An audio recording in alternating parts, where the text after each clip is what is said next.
함께 말씀 나누겠습니다.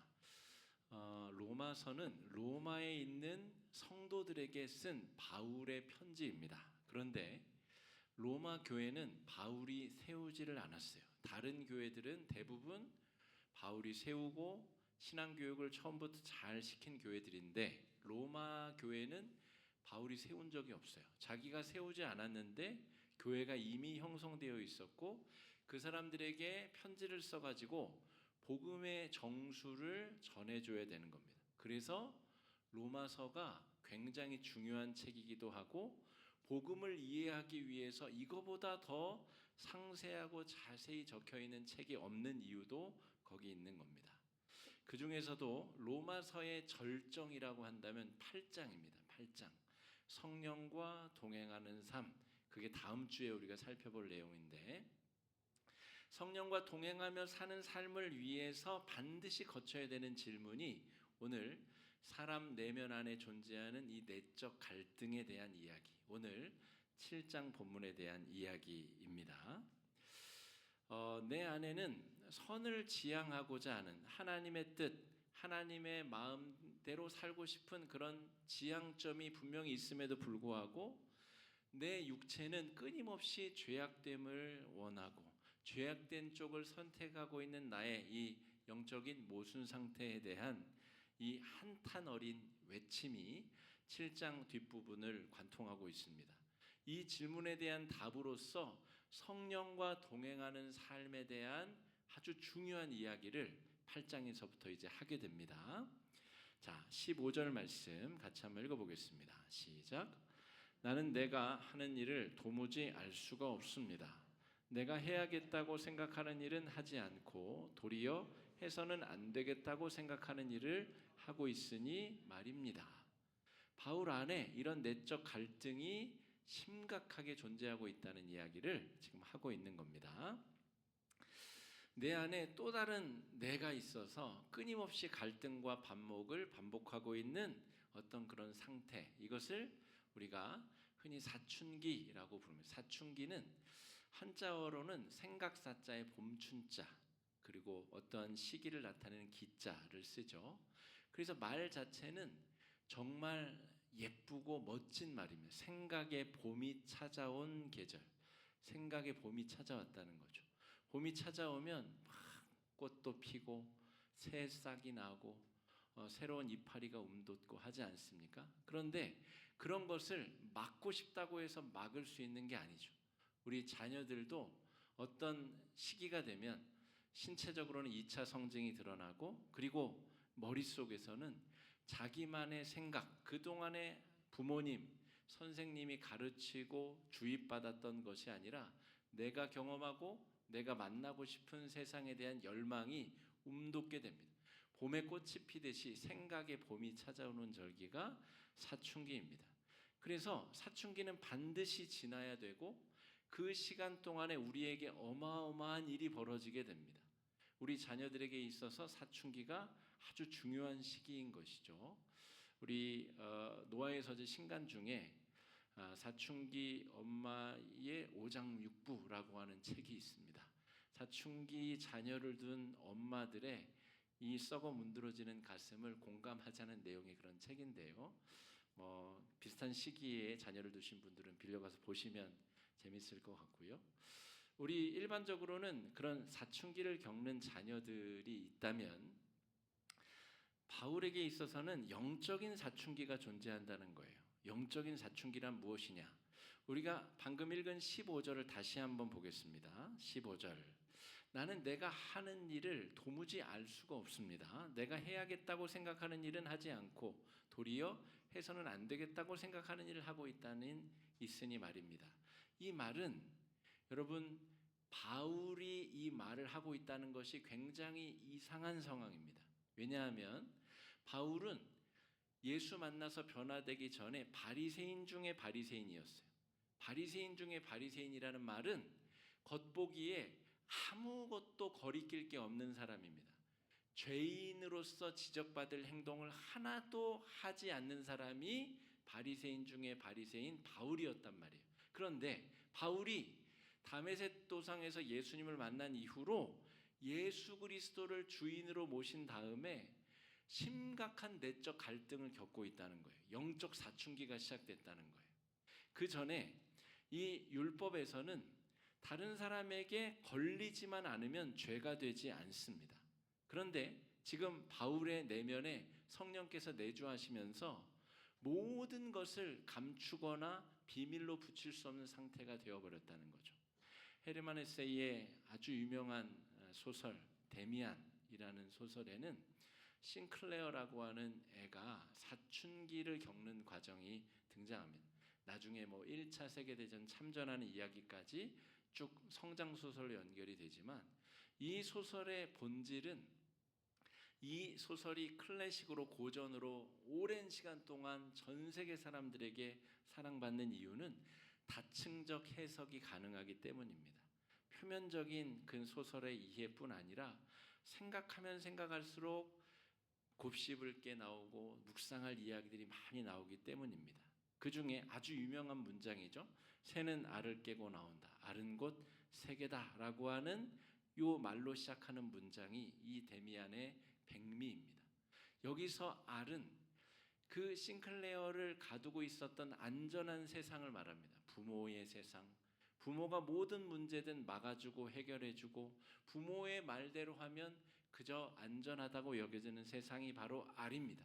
그런데 그 알을 깨야 드디어 그 새는 진짜 세상을 마주할 수 있는 겁니다. 알을 깨기 전에도 알 안에서 부리도 딱딱하고 날개도 있고 털도 보송보송 나고 새로서의 모든 존재를 갖추었으나 알을 깨지 않으면 그 새는 살아있는 새라고 보기 어려워. 살아있지만 살아있지 않은 새.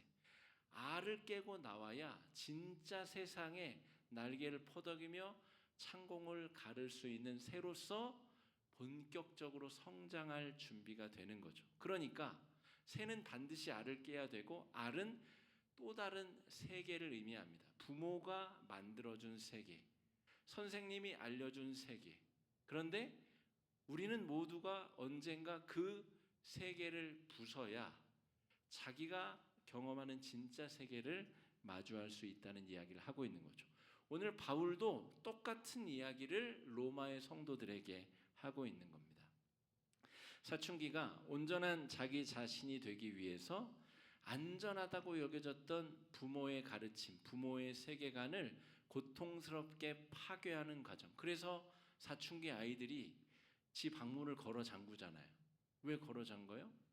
부모가 더 이상 잔소리하지 못하게, 간섭하지 못하게. 내 맘대로 내 방은 좀 어질게 놔두어 달라는 거죠. 내가 내 마음대로 내 세상을 구성하겠다는 거죠. 그러니까 부모가 만들어 놓은 알의 껍질을 부수고 이제 그 껍질을 밖으로 나가겠다는 표현입니다. 방을 걸어 잠그는 게 고립되는 게 아니라 부모의 세계를 부수고 자신의 세상을 열겠다는 의지적 표현인 것이죠. 그러니까 이 사춘기 아동이 겪는 그 내적인 갈등이 예수를 구주로 믿고 성령의 임재를 경험한 성도들에게도 똑같이 벌어진다는 것입니다. 똑같은 일이 우리 가운데 벌어지는데 이것은 부모를 율법이라고 가정해 봅시다. 율법이라고 하는 부모의 틀, 안전한 세상이 있었어요. 바울도 그 전에는 이 율법 안에서 안정감을 누렸습니다. 다른 사람에게 걸리지만 않으면 나는 의로운 사람, 착한 사람, 흠잡을 데가 없는 사람이었어요. 그런데 이 율법을 부수고 진짜 세상을 만나 보니까 성령께서 내 안에 내주하시게 되면서부터 숨을 데가 없는 거예요. 숨길 데가 없는 거예요. 내 안에 이런 더러운 것이 있다는 것을 정말 감추고 싶은데 감출 데가 없는 겁니다. 연애할 때는 좋은 것만 보여줄 수 있잖아요. 예쁘게 2시간 화장하고 3시간 데이트하고 또 집에 가서 1시간 화장 지우고 가장 예쁜 모습, 가장 멋진 모습만 보여줄 수 있죠. 헤어지는 시간이 있으니까. 그런데 결혼을 하고 나면 숨을 데가 없어요. 다 화장을 지운 모습도 보여줘야 되고 남성들도 자신의 취미생활, 자신의 그 자질구레한 그 못난 모습까지도 다 보여줘야 되는 겁니다. 그러니까 성령께서 임재하고 내주하시면서 바울에게도 심각한 문제가 벌어졌어요. 그전에는 나는 흠잡을 데 없는 의인이었는데 성령이 내주하시면서 내 안에 죄를 짓고자 하는 욕망과 하나님의 자녀로 살고자 하는 그 마음이 싸우고 있는 이 흉측한 모습을 매일매일 경험하고 있는 자신의 내면을 솔직하게 고백하고 있는 거예요. 왜요? 로마 교회, 로마에 있는 그 교회 성도들은 자기가 세운 교회도 아닌데 그 교회 성도들도 지금 똑같은 일을 경험하고 있을 것이 분명하기 때문에 그 길에서 어떻게 빛을 발견할 것인가, 어떻게 지혜롭게 그 문제를 해결할 것인가를 이야기해주고 싶은 겁니다. 부모와의 율법으로 상징되는 부모의 하나님과의 관계는 형식적인 관계입니다. 그러니까 나도 규칙을 지키면 하나님도 복을 주는, 율법의 내용을 이렇게 지키면 하나님도 나에게 응답해 줘야 되는 그런 관계이라면, 은혜를 경험하고 성령이 내주하시는 알을 깨고 나간 세상에 있어서는 하나님과의 참된 만남이 이루어지는 관계, 성령께서 내 마음을 떠나지 아니하시는 상태, 그러니까 끊임없이 내 마음 안에 있는 죄악의 욕망이 들키고 또 그 안에서 벗어나고자 하는 그런 싸움이 지속적으로 이루어지는 관계다 말할 수 있겠습니다. 율법이 지배하는 세상에서는 들키지만 않으면 됩니다. 예쁜 여자가 지나갈 때 생각으로는 그 여인과 온갖 음탕한 짓을 다 하고도 표정만 들키지 않으면 돼요. 내가 내 배우자에게 들키지만 않으면 간음을 행한 것이 아닙니다. 그런데 성령께서 내 마음에 살고 계신 성령 강림 사건 이후로는 그러한 생각과 그러한 마음가짐 자체가 갈등이 되는 겁니다. 내가 이래서는 안 되는데, 성령의 이끄심과 인도하심을 따라서 살아야 되는데 내 안에 여전히 이러한 것들이 존재하고 있음이 굉장히 내적 충돌로 작용하고 있다는 것입니다. 마음으로부터 죄를 짓고 싶지 않은 상태로 성장하고픈 마음이 있다는 것이죠. 그래서 여러분, 하나님과의 친밀한 관계 안에 있으면 있을수록 죄악을 멀리하고 싶은 것도 사실이고, 반면 또 내 안에서 끊임없이 죄악에 머물고 있고 싶어하는 상태, 이것도 사실이라는 거죠. 그 가운데 우리가 끊임없이 고통을 받고 있습니다. 자, 23절, 24절 이 한탄 어린 절규를 우리가 읽어보겠습니다. 시작. 내 지체에는 다른 방법이 있어서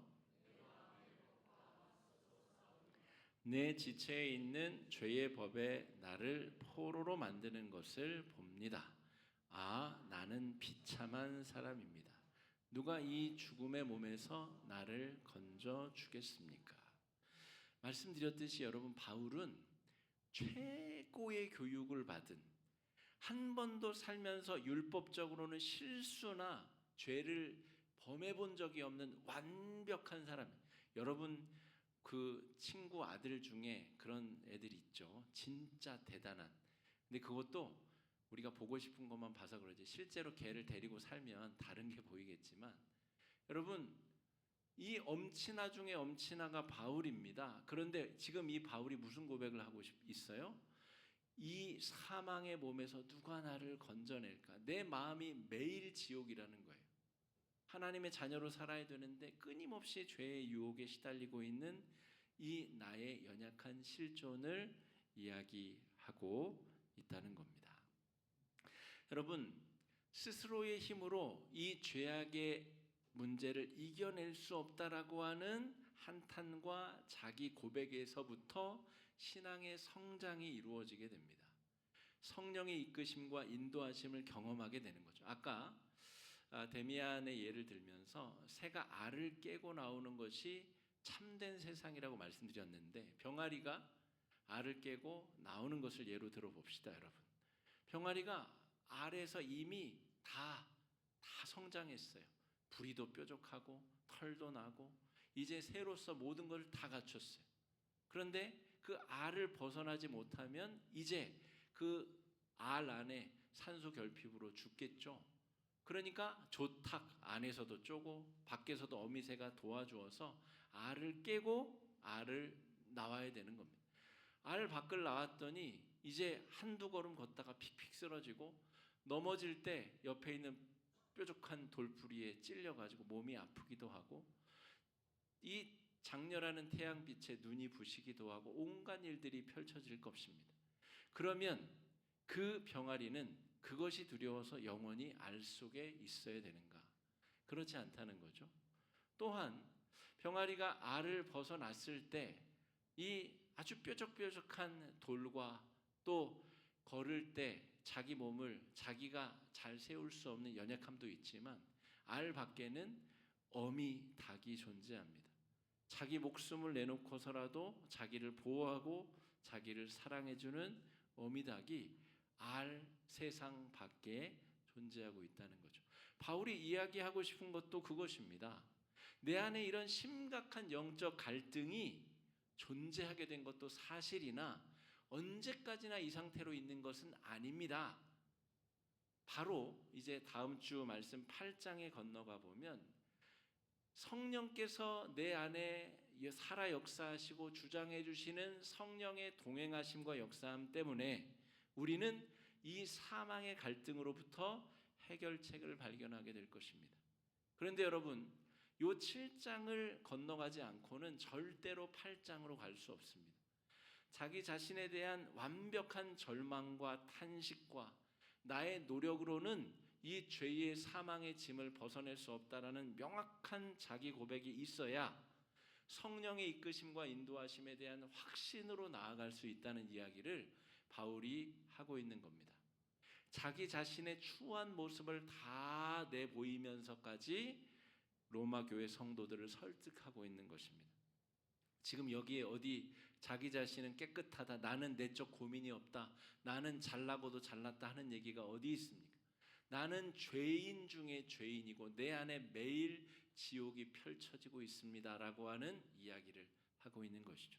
여기서 끝이 아니라 절정인 8장을 향해서 도움닫기를 하고 있는 것이 지금 7장의 내용입니다. 25절 말씀 읽어보겠습니다. 시작. 우리 주 예수 그리스도를 통하여 나를 건져주신 하나님께 감사를 드립니다. 그러니 나 자신은 마음으로는 하나님의 법을 섬기고 육신으로는 죄의 법을 섬기고 있습니다. 이게 세번역 성경의 이해는 쉬운데 뭔가 딱 임팩트 있게 마음을 때리는 어감과 표현은 개역 개정 성경이 훨씬 좋은 것 같아요. 우리 주 예수 그리스도를 통하여 나를 건져주신 하나님께 내가 감사를 드립니다. 여기서 바울이 해법을 찾았다는 거죠. 내 안에 벌어지고 있는 이 지옥에서 벗어날 수 있는 길을 하나님께서 열어주셨는데 예수 그리스도의 십자가 보혈의 은혜 또한 성령의 강림과 내주하심이 우리 안에 그 놀라운 역사를 이루어낼 것이다 라고 하는 것입니다. 여러분, 율법이라고 하는 그 알을 깨고 나왔는데 딱 나오자마자는 지옥이죠. 마음이 지옥입니다. 피할 데가 없어요. 성령께 이 추하고 더러운 마음을 어디 피할 데가 없어서 정말 온 마음을 다 들켜버린 상태, 그게 참 만남이 이루어진 상태입니다. 자기 속마음을 온전하게, 완전하게, 안전하게 전달할 수 있는 것을 우리가 참 만남이라고 부릅니다. 우리 지난번 우리 이수다의 2달 동안 그것을 주제로 모인 분들과 그런 대화를 시도해 보았습니다. 내 마음에 실제로 느끼는 것을 안전하게 전달할 수 있다면 그게 얼마나 속 시원한 일인지 우리가 맛보고자 했다는 것이죠. 가을에도 한 번 더 할 겁니다, 여러분. 여러분, 참된 만남이 이루어진다는 것은 내가 숨을 데가 없구나. 성령이 내 마음, 나도 모르는 무의식 깊은 곳까지 성령이 다 알고 계셔서 이 참담함을 감출 수가 없구나. 여기서 그치는 것이 아니라 이제 그 닭 알을 깨고 나온 순간은 어렵지만 그 앞에 어미닭이 자애로운 눈빛으로 모든 것을 자기를 희생해서라도 이 병아리를 돌보고 살리겠다라고 하는 굳건한 의지를 가지고 어미닭이 버티고 있다는 것을 병아리가 깨닫는 것이죠. 그래서 성령이라고 하는 진짜 세상, 진짜 넓은 세상을 병아리가 마주하게 된다는 이야기를 바울이 지금 하고 싶은 겁니다. 율법과 죄 사이의 방황의 상처를 우리가 딛고 그 존재감이 단단하게 세워지는 성령의 사람으로 온전히 세워지는 성장과 성숙의 단계를 거쳐야 된다는 것입니다. 여러분, 피상적인 삶, 남에게 들키지만 않으면 괜찮아 보이는 삶, 이것을 피상적인 삶이라고 부른다면, 참 만남이 이루어지지 않는, 심지어 하나님도 내가 속일 수 있다라고 믿고 살던 사람들이 율법의 아래 갇혀 있었던 사람들 아닙니까? 그런데 율법의 장막이 벗겨지자 이제는 숨을 데도 없고 숨길 수도 없는 성령의 시대를 우리가 살아가고 있는데, 그 성령의 관계 안에서 우리는 하나님의 자녀로 살아가게 되었다는 거죠. 하나님의 자녀로 더 멋진 사람으로 살고 싶은데 여전히 내 안에 그런 죄악의 욕동이 존재하고 있다는 고백을 바울이 하고 있는 겁니다. 여러분, 그래서 마음속에 예수 믿으면 갈등이 사라질 것이다, 거짓말입니다. 사라지지 않습니다. 목사도 살면서 끊임없이 내적 갈등에 시달리고, 목사 아니라 목사의 목사, 목사의 할아버지라도 그런 일이 끊임없이 펼쳐집니다. 프란체스코라고 하는 성자도 그 마음속에 지옥을 경험했고, 종교개혁을 일으킨 마틴 루터는 그 끌어오르는 성욕을 이기지 못해서 자신의 등을 가죽 채찍으로 살점이 다 떨어져 나갈 때까지 채찍질을 하던 사람입니다. 그 성욕 때문에 기도탑의 돌계단을 무릎으로 기어 올랐다가 기어 내려오기를 피범벅이 내도록 반복한 사람이 루터입니다, 여러분.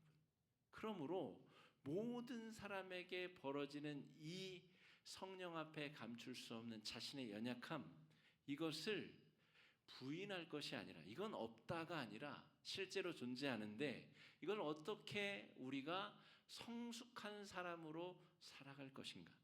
갈등이 없는 게 아니라 갈등을 다스릴 수 있는 성령의 능력을 소유하게 되는 사람으로 우리가 성숙하고 성장하게 될 것이다. 그것이 8장에서 바울이 하고 싶은 이야기입니다. 여러분들이 지금 힘들죠? 그런데 언제까지 그 상태로 있는 게 아닙니다. 여러분 안에 살아계신 성령과 더불어 이제는 성숙하고 성장할 일이 남아 있습니다. 나도 똑같이 그 과정을 거쳤는데 영원히 그 상태로 머물러 있던 게 아니더이다 하고 있는 이야기를 하고 있는 겁니다. 여러분, 사춘기를 잘 지난 아이는 자존감이 건강한 아이로 성장하게 됩니다. 여러분의 자녀들, 손주, 손녀들 그 이상 행동을 보일 때 안전한 버팀목이 되어주시고, 마음껏 실험을 할 수 있도록 안전한 이 실험의 장이 되어주셔야 됩니다. 실수하고도 돌아올 수 있는 부모의 품이 있어야 아이들이 사춘기 기간 동안 가출도 하고 못된 짓도 해보고 자기 실험을 마음껏 해볼 수 있는 거죠. 그런데 돌아갈 곳이 있어야 안전하게 실험을 할 거 아닙니까? 누가 버텨줘야 안전하게 실험을 할 수 있을 것 아니에요? 그러니까 영적 사춘기도 마찬가지입니다.